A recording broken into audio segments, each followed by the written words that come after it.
हमें देर हो जाएगी, हम वक्त पर नहीं पहुंच पाएंगे। अच्छा बस ना, देख रहा हूं मैं।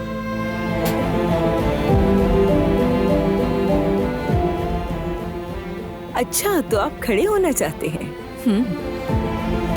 फिरात बहुत ही जिद्दी है, उसे छोड़ने पर राजी नहीं। हमारा प्लान बेकार रहा इस मामले में। क्या हो रहा है यहाँ? मैं चाहती हूँ कि वो दोनों तलाक का फैसला बदल लें। यकीन है ऐसा ही होगा। तुम आखिर होती कौन हो हमारे खानदानी मामलात में दखल देने वाली?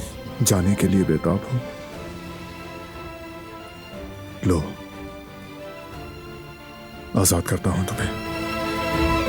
तलाक चाहिए ना तुम्हें? मैं तुम्हें तलाक नहीं देना चाहता। तुम्हारे बगैर मैं कुछ नहीं दिलान। जब गोली लगी, जब आग लगी, वो कहानियां अधूरी जो न हो सके कि पूरी, उन्हें मैं भी क्यों सुनाऊं, उन्हें तुम भी